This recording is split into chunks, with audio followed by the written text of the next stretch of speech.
T'es venue à Cannes avec ton bébé ? Oui, je suis attachée de presse. J'ai une petite galère de garde, donc je la prends en porte-bébé aujourd'hui avec moi. J'étais dans le palais des festivals, j'accompagnais une équipe au Café des Palmes. C'est l'endroit où les équipes des films en compétition vont déjeuner tous ensemble en présence de Thierry Frémaux. Et à l'entrée du Café des Palmes, tout le monde s'arrête sur mon bébé. Personne ne peut y résister tellement elle est mignonne. Un homme s'arrête et me demande si c'est la plus jeune cinéaste accréditée pour cette édition. Et il s'agissait de Javier Bardem, qui faisait des petits gazouillis au-dessus de mon épaule.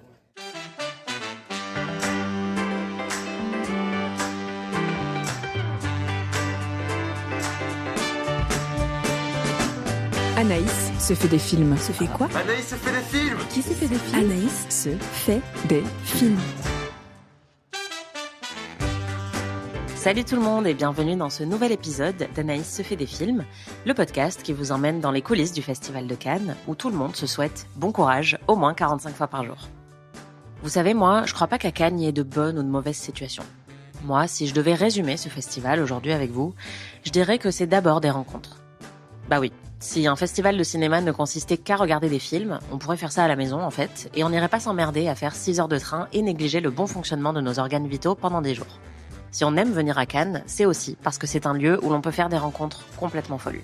On peut croiser Léa Seydoux dans un couloir en sortant des toilettes, voir Sean Baker promener son petit chien sur le port, manger une pizza à quelques centimètres de Richard Linklater ou encore papoter au soleil avec Alicia Vikander et Michael Fassbender. Ça fait beaucoup de noms en heure. Du coup, cette semaine, j'ai envie qu'on parle un peu de l'aspect humain de tout ce cirque. J'ai envie de vous raconter toutes les rencontres uniques, parfois merveilleuses, parfois complètement hors sol ou désastreuses, qu'on peut faire à Cannes. Dans cet épisode, vous entendrez Didier Halouche nous raconter comment il anime les rencontres avec les plus grandes stars d'Hollywood tous les ans à Cannes. Et vous entendrez aussi les artistes, comédiens, réalisateurs qui viennent ici pour présenter leurs films et qui m'ont raconté comment eux vivent le festival.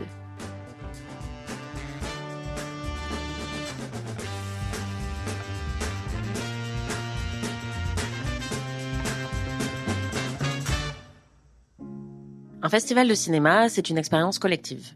Parfois un peu trop collective d'ailleurs, surtout quand on doit subir les assauts olfactifs de notre voisin de siège à 8h du mat', braver la marée humaine qui recouvre la croisette nuit et jour, ou encore côtoyer de très près les productions corporelles surprenantes des autres festivaliers dans les toilettes du Palais des Festivals.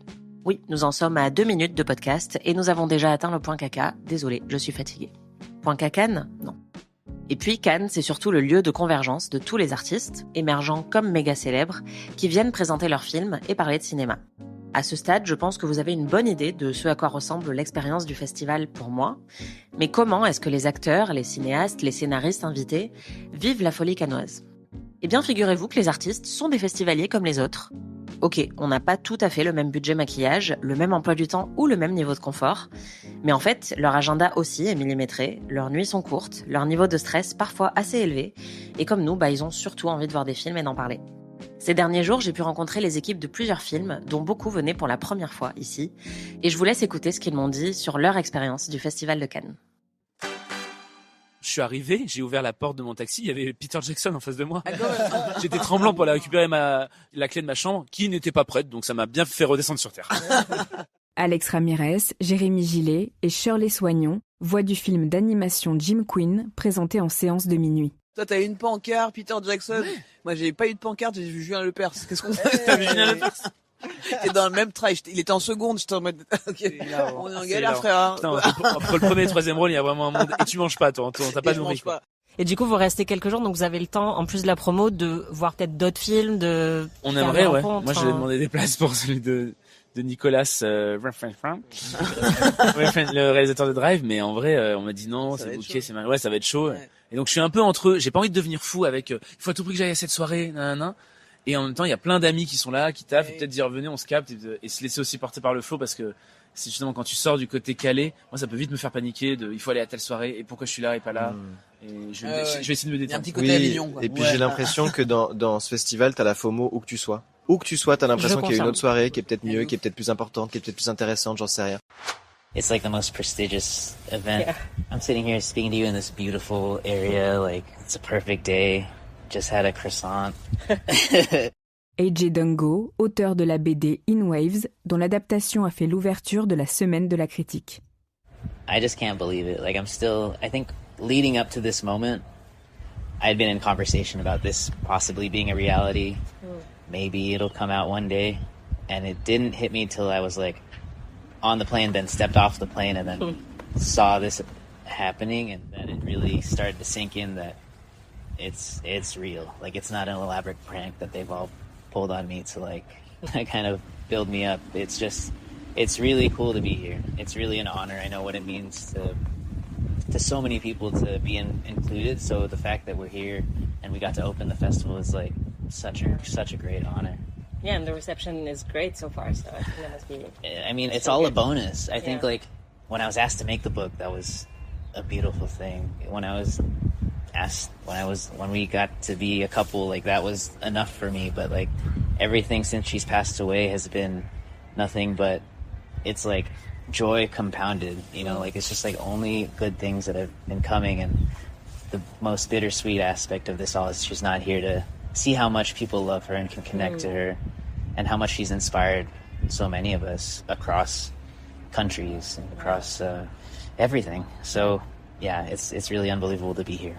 Yeah, no, I can't even imagine. And I'm curious, what are your impressions on the film industry or like getting into that world, you know, like the Cannes world, because it's very specific bubble. You know? It's foreign to me. You know, I'm an illustrator and I spend all my time alone in my room drawing. You know, the most interaction I get is from my emails. There's so many people here that have experience, and I've been asking them like, is this your first time? And they're all like, oh, it's like my 20th time. And most people are like, you know, you'd expect them to be jaded or something, but they love film and they love being here, and they recognize that there could be a bit of elitism, but that just comes from like excellent taste and excellent curation. You know, there's always a bureaucracy when there's something involved, like juries or whatever, but at the heart of it, it's like people who love movies. So those are people that I can be around and get behind, and it's just a nice experience to kind of pretend I belong here for a week, you know? Yeah. But it is different. It's very, very different. C'est trop bien d'avoir toute l'équipe qui vient voir le film avec moi, c'est trop bien d'avoir les comédiens qui viennent. Paul Nouet, réalisateur de Barsazou, sélectionné à l'Acide. Il y a encore un an, ils avaient jamais pensé jouer dans un film, et là ils se retrouvent à présenter le film devant plein de gens, et ils sont hyper contents du film. Du coup ça c'est vachement d'émotion, c'est trop bien. Et voilà, c'est sûr que ce qui est un peu impressionnant, c'est on a travaillé un peu dans notre monde pendant hyper longtemps comme ça, et là tout d'un coup, paf, on est confronté à la vie extérieure, qui c'est surtout un avis en fait de professionnels un peu du cinéma et de genre du marché ou de la presse. Du coup, c'est un avis qui est quand même acéré, quoi, et donc du coup, il y a un peu d'appréhension à ça, mais on est vachement bien accompagnés en vrai par l'Acide et tout, qui sont hyper présents et qui nous apprennent un peu à nous qui sommes un peu des noobs de Cannes, et ils nous donnent un peu le mode d'emploi, donc ça va. C'est votre premier Cannes à tous les quatre ? Oui. Et alors, est-ce qu'il y a un truc qui vous a particulièrement frappé pour l'instant, que vous aviez pas forcément imaginé avant de venir ici ? John Travolta. Jane Franco. Marina Foïs. L'opulence du petit déjeuner. Ah oui, putain. Non, c'est chouette. Marco Nguyen, Nicolas Attane, Simon Balteau et Brice Chevillard, co-réalisateurs et co-scénaristes de Jim Quinn. Moi, ce qui m'a frappé avant tout, j'ai vu quelques projections, c'est de se rendre compte à quel point c'est un métier artisanal, et il y a une vraie fête du cinéma. C'est des choses qu'on peut un peu entendre, qui sont un peu des réponses clichés en interview, et je suis en train de faire un truc méta puisque je suis moi-même en train de dire ça à Cannes, mais non, c'est vraiment le côté fête du cinéma. C'est vraiment de voir que des gens sont passionnés de cinéma, qui sont là dans une salle, et ça réagit, et on voit des choses qui nous plaisent pas, et c'est assez addictif de voir tous ces films. Au-delà du côté strass et paillettes, j'ai envie d'y retourner chaque année, même si on m'y invite pas, je serai là en train de sauter les barrières. Moi, ce qui m'a frappé, c'est de vous voir aussi bien habillé. Je crois que ça, c'est vraiment le truc. On a au moins gagné ça, quoi. Et ça se passe comment ? On vous habille, on vous propose des trucs ou vous avez dû tout gérer vous-même ? Alors, depuis qu'on a été sélectionné à Cannes, la seule chose qu'on nous demande, c'est comment on va s'habiller, quoi. Non, on a une styliste absolument formidable quand même. Mais non, on nous a pas prêté des vêtements. On est encore un peu trop petits. Ouais. Donc du coup, on s'est débrouillé. Et j'ai même apporté ma propre terracotta au cas où j'aurais le front qui brille. Et je crois que pour l'instant, ça va. La marque Toff m'a prêté quelques euros. Ah, il fait du placement de produits et bam, il a gagné un top. La marque Dior. Jacques Mus. Ah non, mais du coup, c'est cool de vous entendre dire que vous avez le temps de faire des projets aussi, de rencontrer d'autres personnes, enfin que vous n'êtes pas juste en mode promotion toute la journée, vous avez aussi le temps de faire d'autres trucs. Alors non, pas du tout. Ça c'est Simon, ça. Non, va déconstruire il arrive ça. avant aussi. Les scénaristes ont le temps de faire des projets, ils sont un peu moins sollicités. Le schedule, c'est pas possible. Là. Je crois qu'il y a. J'ai vu qu'il y avait 5 minutes pour boire un verre d'eau dans 1 heure, donc. C'est écrit sur la feuille de route, verre d'eau. Feuille de route.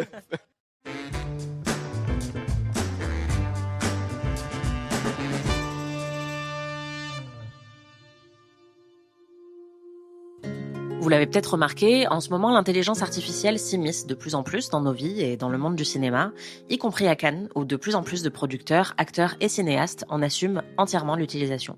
Alors il serait peut-être bon de rappeler que même le prix le plus prestigieux du festival est déterminé par un facteur humain et complètement arbitraire, le jury. 9 personnalités du cinéma qui vont regarder ensemble tous les films de la compétition pendant 10 jours et en débattre longuement pour nous livrer leur palmarès le week-end prochain. Cette année, le jury est présidé par le réalisateur Park Chan-wook et constitué du scénariste Paul Laverty, de l'acteur Stellan Skarsgård, de la réalisatrice Chloé Zhao, de l'actrice Ruth Negga, de la réalisatrice Laura Wandel, de l'acteur Isaac de Bancolé, du réalisateur Diego Cespedes et de l'actrice Demi Moore. Dans un autre épisode de ce podcast, je vous détaillais mes propres expériences de jury, notamment au Festival de Saint-Jean-de-Luz. Là, c'est un peu la même chose, sauf que c'est des énormes stars et qu'ils logent dans de meilleurs hôtels. Enfin, je pense, même si personnellement j'ai toujours été très bien logée quand j'étais jury. Et donc, une Palme d'Or, ce n'est pas la preuve incontestable et scientifique que ce film est le meilleur de la compétition cannoise cette année-là. C'est surtout le produit de qui s'entend avec qui dans le jury, qui aime quel genre de film et quel message les membres ont décidé de faire passer. Tous les ans d'ailleurs, il y a des rumeurs et spéculations sur ce qui a pesé dans la décision finale. Qui a tranché ? Est-ce que c'était un vote de consensus ou est-ce que quelqu'un a fait du gros forcing ? Et pour commencer à se faire une petite idée des dynamiques au sein du groupe, ce qui est assez pratique, c'est d'assister à la conférence de presse que le jury donne au début du festival. Cette année, j'y étais et voilà ce que je peux vous en dire. D'abord, Stellan Skarsgård, c'est clairement le clown de service. Il a surtout pris la parole pour faire des blagues et quand on lui a demandé quelle avait été sa réaction en apprenant qu'il était membre du jury, il a répondu « enfin ». Et il a dit qu'il était content de ne pas être mort avant d'avoir pu faire ça. Finally.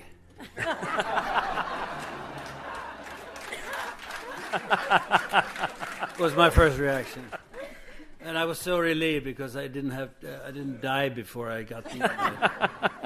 So thank you very much for this invite. Mais ce qui m'a le plus frappé, c'est le fait que le scénariste Paul Laverty a beaucoup pris la parole spontanément, même quand on lui posait pas de questions, et il a pas mâché ses mots, notamment lorsqu'il s'agissait de parler de politique, de la guerre à Gaza ou d'intelligence artificielle. Shame on Hollywood. Alors évidemment, on ne sait pas à quoi vont ressembler les débats au sein du jury, et ils sont tenus secrets, mais si je devais parier sur ce jury, je dirais que Paul Laverty va prendre une place importante pendant les conversations, et en tout cas qu'il n'hésitera pas à défendre ses opinions. Et puis, le président Park Chan-wook est connu pour son éloquence et son intelligence, et là encore, il a prouvé qu'il avait une réflexion impeccable sur son rôle. Par exemple, il a dit qu'en tant que membre du jury, au moment de voir les films, il allait surtout les regarder comme un spectateur, mais qu'au moment d'en débattre avec son équipe, il en parlerait comme un professionnel du cinéma, et que c'est là qu'il ferait intervenir toute son expertise. J'ai beaucoup aimé cette manière de penser, et d'ailleurs je me suis dit que c'est un peu comme ça qu'on devrait aussi regarder les films en tant que critique. D'abord en tant que spectateur, et ensuite avec un regard analytique. Et puis à Cannes, il y a aussi les gens chargés de mettre en avant tous ces talents. Il y a les attachés de presse, on en avait déjà parlé l'année dernière, qui passent leur temps à gérer le planning des talents, les invitations aux soirées, les demandes d'interviews. Et il y a les journalistes embauchés par le Festival de Cannes pour animer les conférences de presse et les masterclass, c'est-à-dire des rencontres exceptionnelles organisées avec des grandes personnalités du cinéma. Cette année, au programme, on trouve Tilda Swinton, Chloé Zhao, Cate Blanchett ou Peter Jackson. Et pour la première fois, j'ai décidé de tenter l'expérience. Bah oui, ça peut paraître un peu fou, mais avant cette année, j'avais jamais fait de masterclass de ma vie à Cannes. En fait, pendant longtemps ici, j'ai eu tendance à ne me concentrer que sur les films et les critiques. J'estimais que les masterclass étaient une perte de temps plutôt réservée aux groupies et que si vraiment ça m'intéressait, je pouvais toujours écouter le replay plus tard, alors que les projections, elles, je pouvais pas vraiment les trouver plus tard sur YouTube. Mais j'étais bête en fait. Et comme cette année, j'ai envie de faire les choses un peu différemment, j'ai décidé d'essayer et d'entamer mon festival avec la masterclass de Peter Jackson, l'illustre réalisateur du documentaire Get Back, du film d'horreur de série B Branded. Ah oui, et aussi des sagas Le Seigneur des Anneaux et Le Hobbit.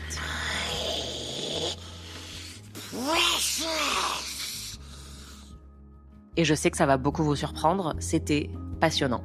Il a raconté plein d'anecdotes vraiment géniales, notamment le fait que l'année où Le Retour du Roi a gagné l'Oscar du meilleur film, quand Steven Spielberg a ouvert l'enveloppe et qu'il a dit « It's a clean sweep », c'est-à-dire « c'est un carton plein », son fils regardait la télé en direct et il s'est mis à pleurer parce qu'il pensait que « a clean sweep », c'était le nom du vainqueur. Il a aussi raconté que la toute première fois qu'il était venu à Cannes, on l'avait refoulé du palais des festivals parce qu'il était en short et que du coup pour la cérémonie d'ouverture en 2026, il a hésité à venir en veste de costard et en short. I'm heading towards the counter, I get about halfway and the security guard comes and throws me out because I was wearing shorts. So I do have the claim of being thrown out of the palais. The first time I ever set a foot in it. I was very tempted last night to wear a tuxedo and shorts. Just to make a point, and I thought, no, that requires being brave, and I'm not brave enough to do that. So.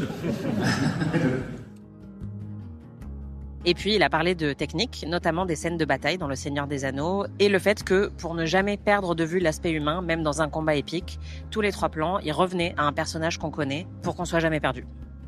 Certes, j'aurais pu trouver le replay et l'écouter un petit peu plus tard, mais c'était vraiment chouette d'être dans la salle, si près de lui, et aussi d'entendre la réaction du public pendant qu'il s'exprimait. En plus, j'étais super bien placée, pas loin des invités, et donc je me trouvais à quelques sièges d'Elijah Wood, notre Hobbit préféré, qui était venu soutenir Peter Jackson et qui lui avait remis la veille la Palme d'Or d'honneur lors de la cérémonie d'ouverture. Rien que ça, honnêtement, ça valait le déplacement. Et ce qui était vraiment magique, en bonus, c'était d'entendre le petit rire d'Elijah Wood à chaque fois que Peter Jackson disait un truc marrant.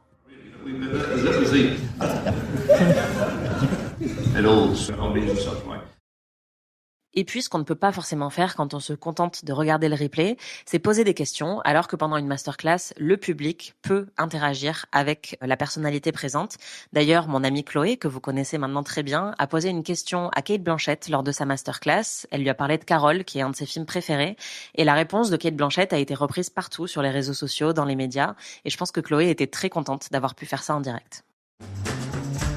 Cette année, la plupart des masterclass du festival étaient animées par le journaliste Didier Alouche.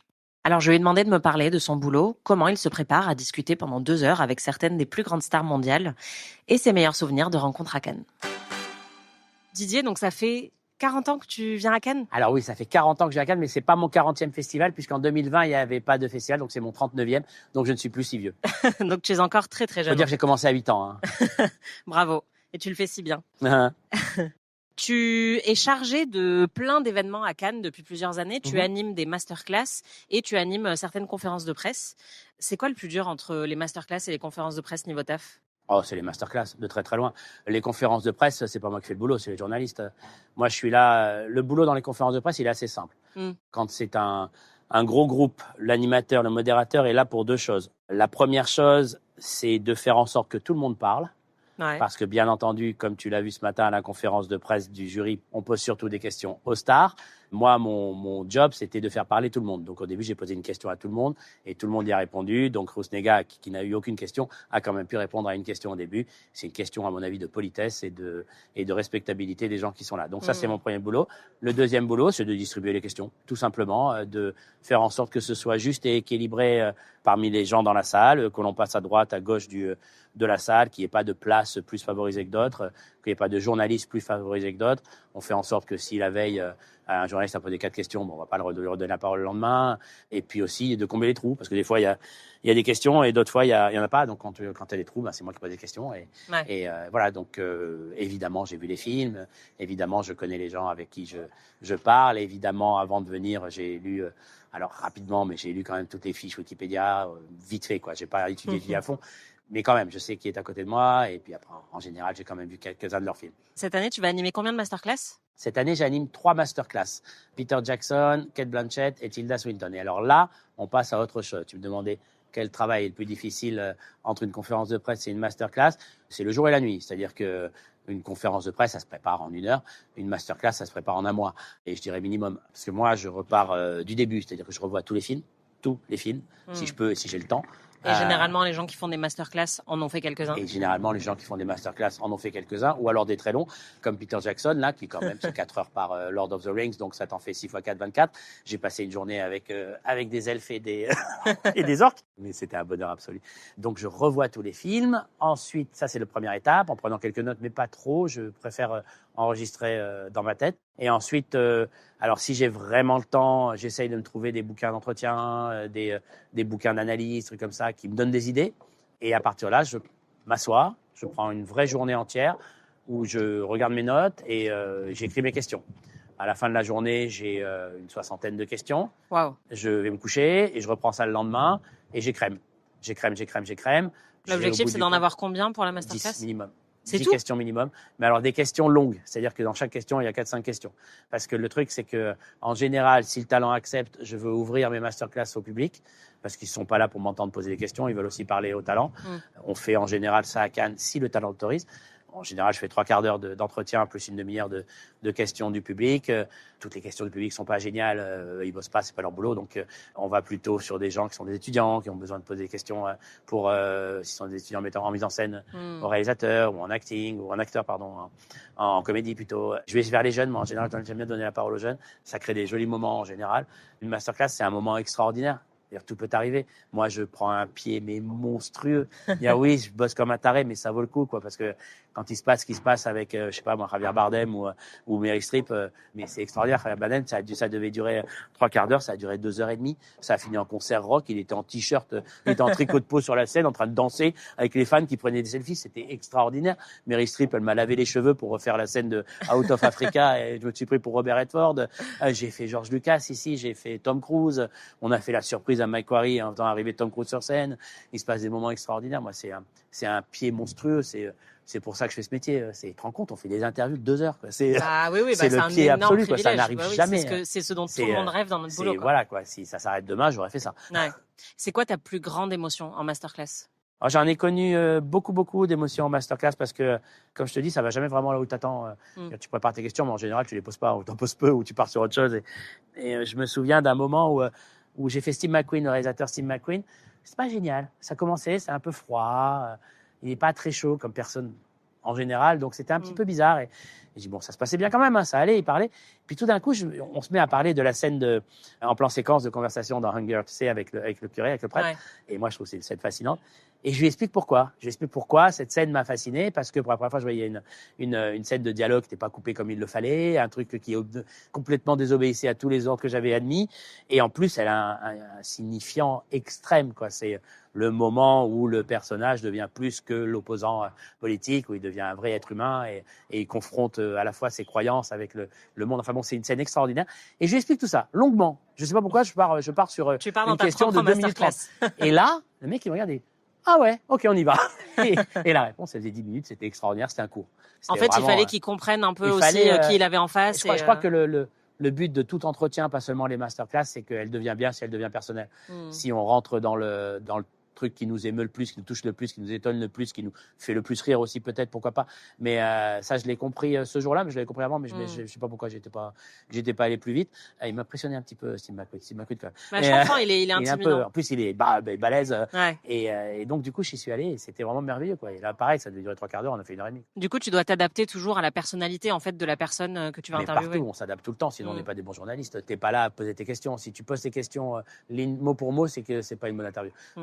Tu bosses comme un taré et le but du jeu de ton boulot, c'est d'oublier que tu as bossé. C'est là, j'ai les questions de, si tu veux, là devant moi, j'ai les entier. Ah bah toujours. J'ai les questions de Peter Jackson, tu vois, elles sont là. Hop, je te les montre. Je suis en train de lui montrer, vous voyez pas là sur le podcast, mais en train de lui montrer. On a fait des petits cadres pour les trucs, pour que ce soit bien c'est clair. Agrafé, c'est bien présenté. C'est joli. Il y a une vingtaine de questions. Je vais en poser 2. Et c'est pas grave, c'est comme ça. Oui, après c'est une conversation. Ça veut juste dire que ça va bien.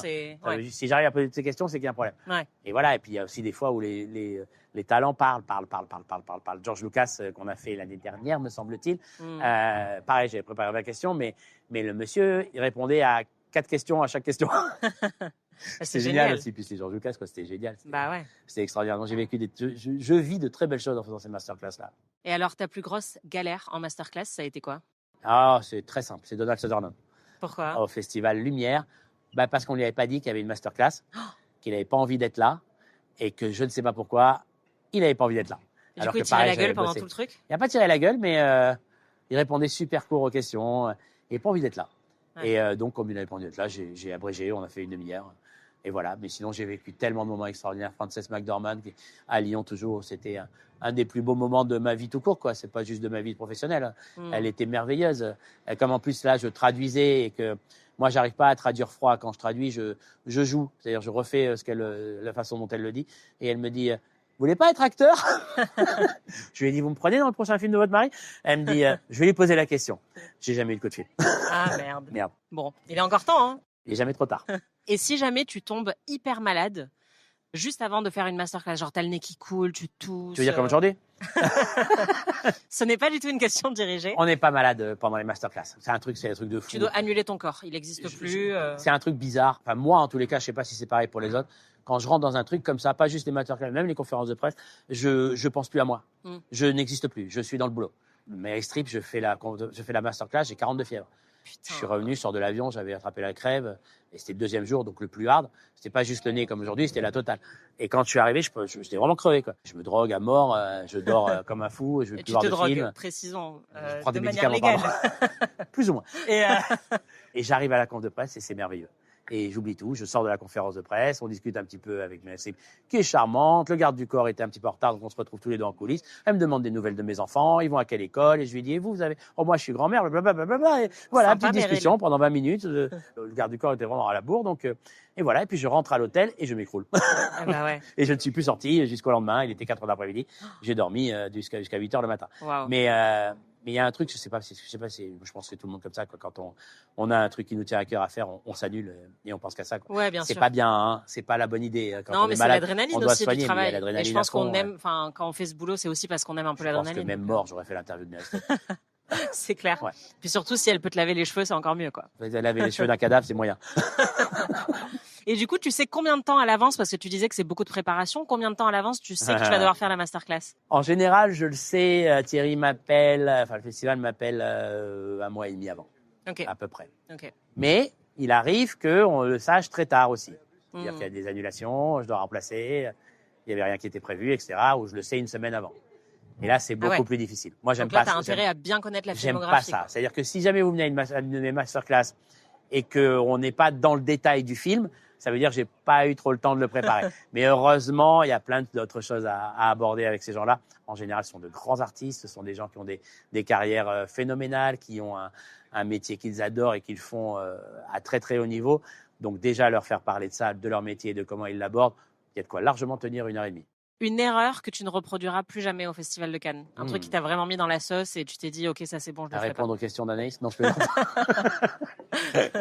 Moi, mon problème, c'est que si j'ai une blague qui me vient en tête, j'ai du mal à la garder. Et j'ai pas que des bonnes blagues, comme tu le sais, Anaïs. Et il m'arrive parfois à faire des bonnes blagues en conférence de presse qui ne font rire personne. Oh merde. Et je me sens un peu seul. Mais c'est pas grave, elle est sortie. Et puis en général, ça prend. J'ai réussi à les faire chanter en conférence de presse. Et donc, je suis content. J'aurais fait chanter le Indiana Jones. On attendait Harrison Ford et il est en retard. J'aurais dit, bon, on chante une chanson. Ils ont tout chanté. J'étais content. Incroyable. Mais c'est pour ça que tu es une légende de Cannes. Une légende de rien du tout. Il faut du talent pour faire ça. Une légende de la pharmacie de Cannes en ce moment. Mais écoute, moi aussi, je t'avoue que les pharmaciens de Cannes me connaissent très bien. Donc, on est dans la même team. Une petite pastille pour la gorge? L'autre truc à savoir, c'est que Cannes, c'est aussi chaque année beaucoup de rencontres ratées. Des interviews qu'on passe des jours à caler, qu'on prépare studieusement. Des interviews pour lesquelles on se pointe au lieu de rendez-vous et qui parfois sont annulées à la dernière minute parce que la star en question n'est finalement plus disponible. Dans cet épisode du podcast, par exemple, sachez que vous avez failli entendre Andie MacDowell ainsi que Camilla Jordana. Pas de bol. J'avais aussi bon espoir de vous faire entendre Adèle Exarchopoulos, Jeanne Herry, Léa Drucker, Charline Bourgeois-Taquet et Steven Soderbergh, mais ça n'a pas pu se faire. Mais cette année, ne l'oubliez pas, c'est le Cannes de la Win, on reste positif et j'espère que ça se fera une prochaine fois. I drink your milkshake. You got into Harvard Law? What, like it's hard? C'est pas possible. Il faut au moins vivre. I had a dream about this one. Ça fait comme des pizzas 4 chaussures. Si vous me regardez, qui je regarde moi? Il faut évidemment que je vous parle des films qui ont retenu mon attention ces derniers jours.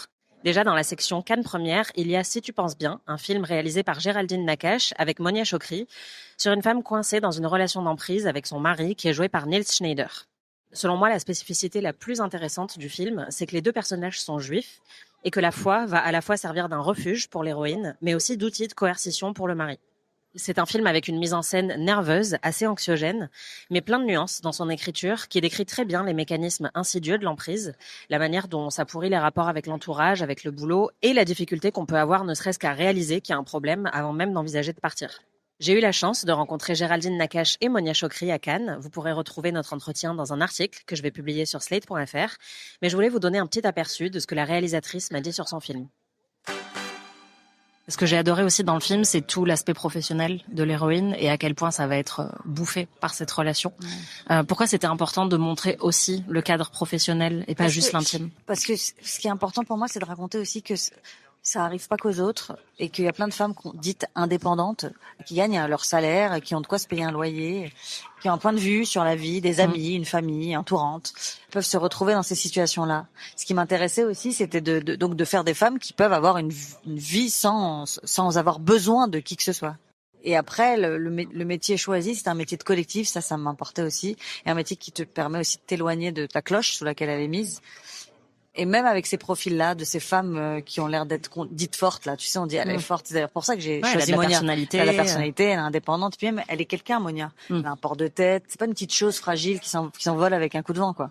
Mais parce que ça aussi, c'était intéressant pour moi de filmer ces femmes-là aussi. Ouais. Ah bon, elle? On entend souvent ça. On entend deux trucs régulièrement. C'est elle subit des trucs pareils. Ouais. Mais pourquoi tu t'es pas barrée plus tôt? Pour cette raison-là, en fait, parce que elle était pas vraiment sûre qu'elle était victime de quoi que ce soit. Ouais. Et puis parce qu'elle est forte.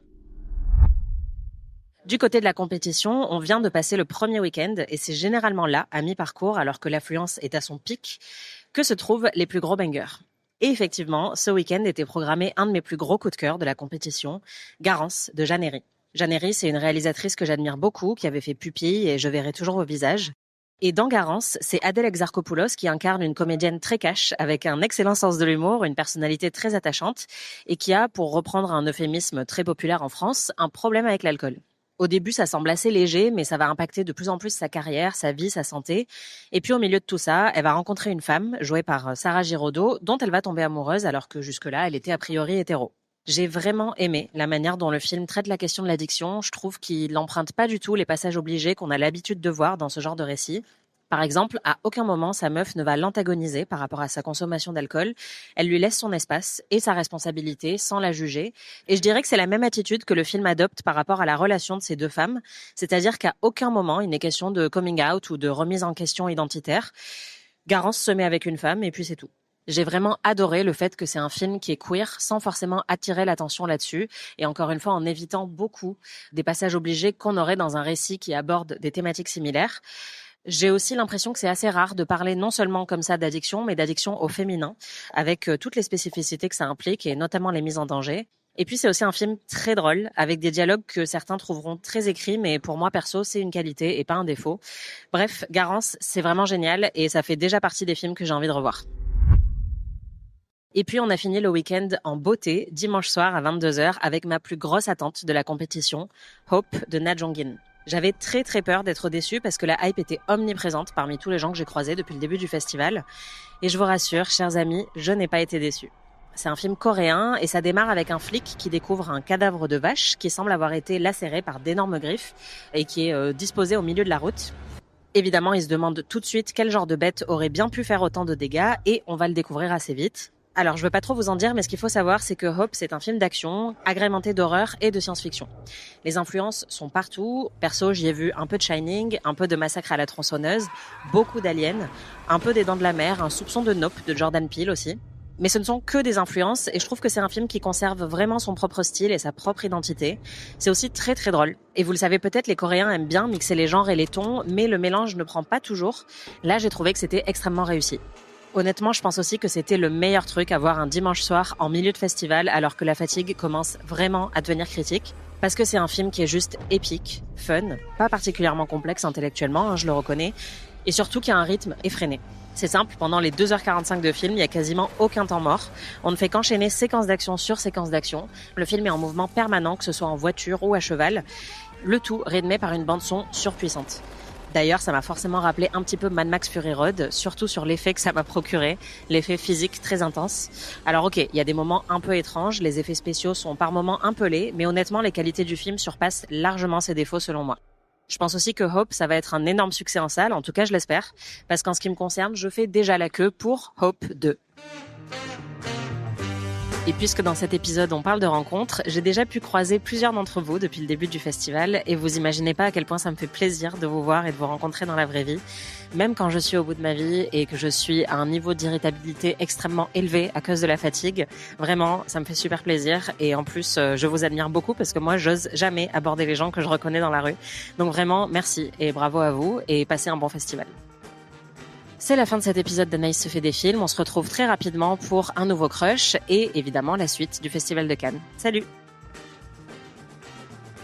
Anaïs se fait des films est un podcast d'Anaïs Bordage, c'est moi, produit par Slate Podcast. Production éditoriale, montage et réalisation Aurélie Rodriguez.